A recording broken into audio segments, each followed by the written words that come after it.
it's Aimi, and welcome to my 5-year of bullet journaling challenge featuring March themes.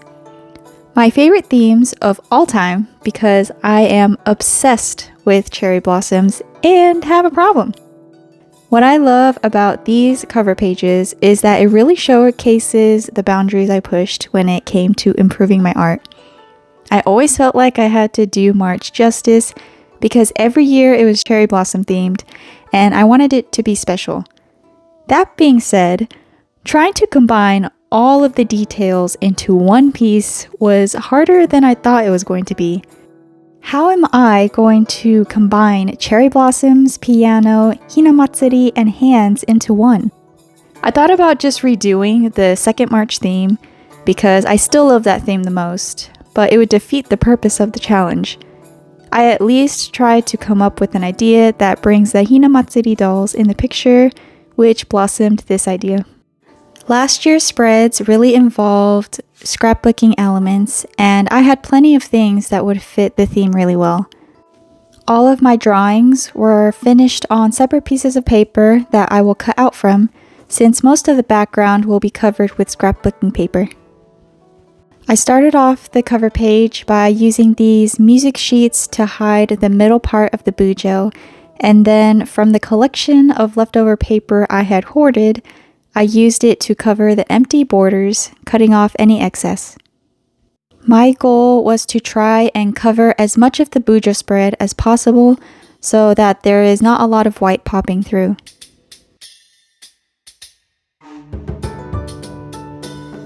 The plus side about drawing the cherry blossoms on separate pieces of paper is I don't have any limits on what I can use to color them in. I love the look of alcohol markers because they are more forgiving with overlapping the colors, unlike Tombow brush pens, and give a softer look to them. The only negative thing about alcohol markers is it's harder to tell what the colors will actually look like when you first put it down, because they appear dark at first and then lighten up once it dries.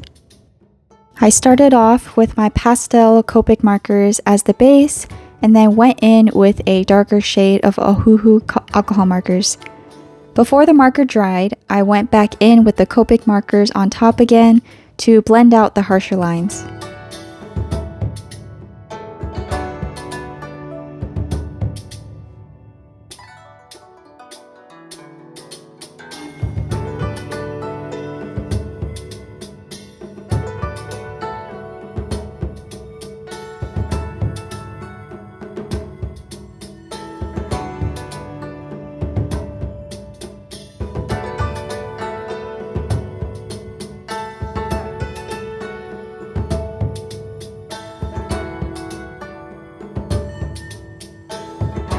After using the alcohol markers, I used a deep red color to fill in the middle of the flowers to add some depth. I think the look from the alcohol markers alone were satisfactory enough, but adding the red really helped it pop out more.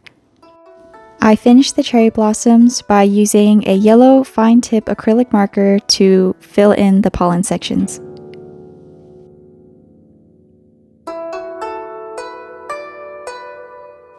I was enjoying coloring with alcohol markers, so I used it for the rest of my doodles.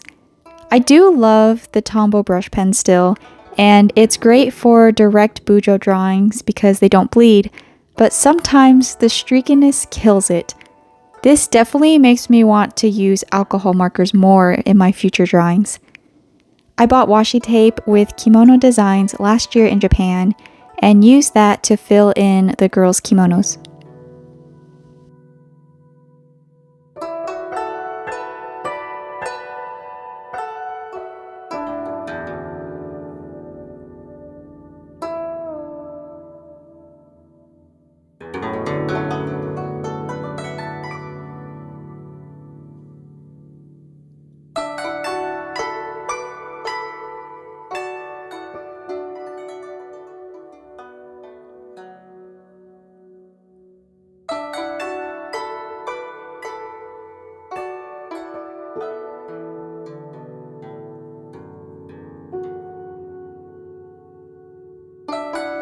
I colored in the tiny cherry blossoms using the same method as the rest of them.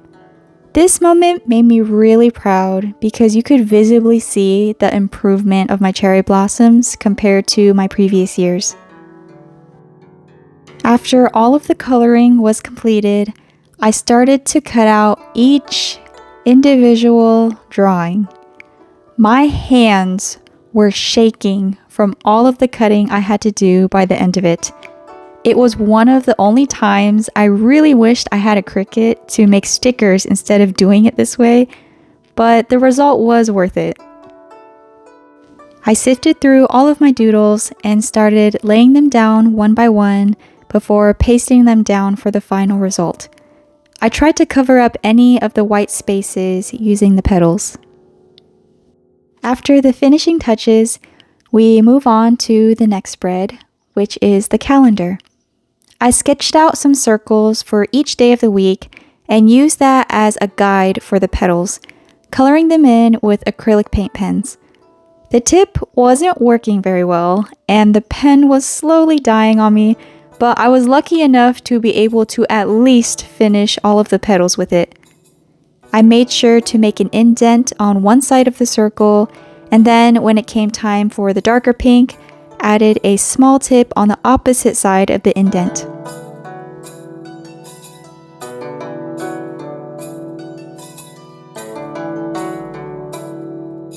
While that dried, using different shades of the color pink, I color in each box using my Tombow dual brush pens.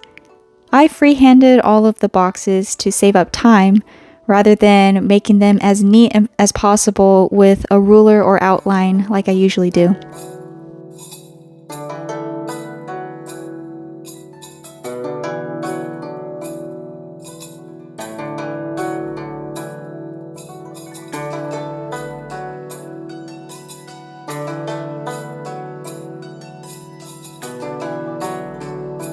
After coloring in the boxes and content sections while the paint dried, I went back in with a dark red paint pen to write in the days of the week. On the side, I tore out or picked out some leftover scrap paper that I had from previous projects and laid them out around the calendar. Once I was pleased with the result, I pasted them down using my glue tape and glue stick for the smaller areas.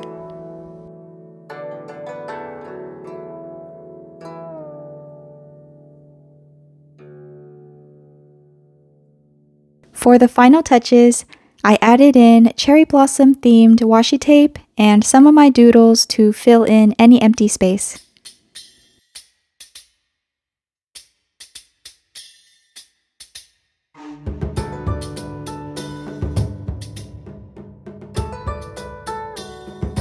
Moving on to the next spreads, this will be for my regular trackers and menu, as well as a place for some writing practice.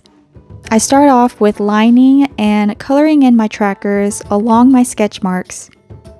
I hated how bland it looked inside the trackers, so I alternated coloring in lines for the menu and added a grid for the habit tracker using a light pink Tombow marker. I then used acrylic pens for all of the headers.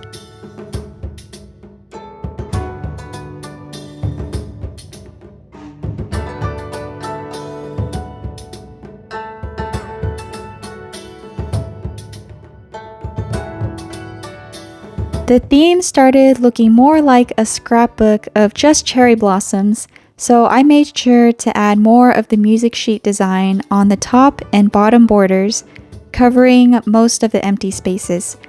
I made sure to decorate the space with some more washi tape and my doodles as well.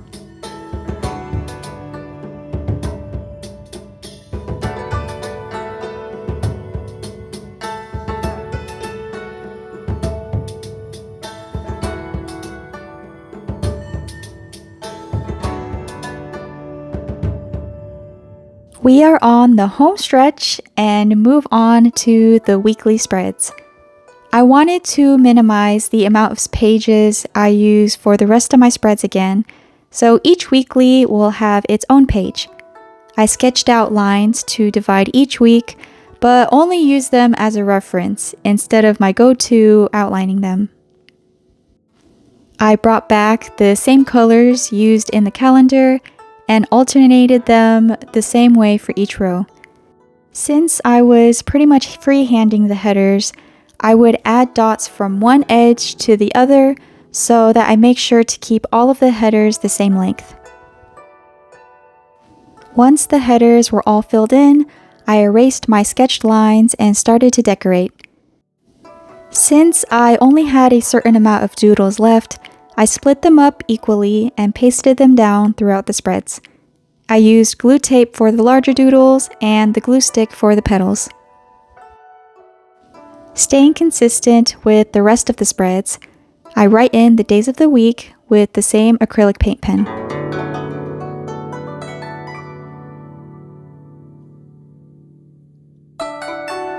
This part was not necessary, but I didn't like the empty spaces and thought that putting down scrap paper throughout the spread would make it look too busy.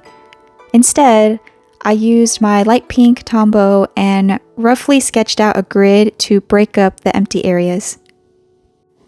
I had these leftover cutouts of cherry blossoms from a previous layout and used those for the dates. I didn't have enough for all of them, but still had the paper I used last time and punched out some more for the rest. I wrote in all of the dates after pasting them down and then got to work on the final spread. This spread is my memory spread, but 1 line a day version. I first alternated coloring in the lines for each day with the light pink Tombow brush pen and then added in the bits of scrap paper and doodles to decorate it even further.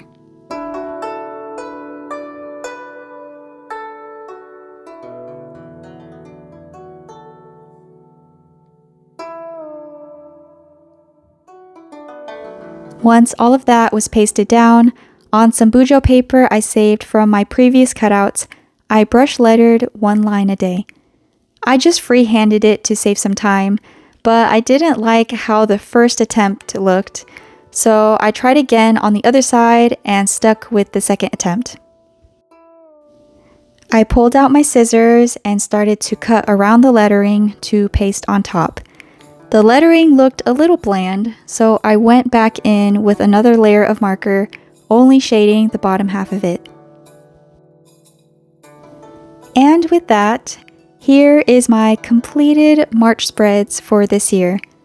Compared to the past 2 spreads, this one was definitely harder to think of an idea for, even though they were all cherry blossom themed.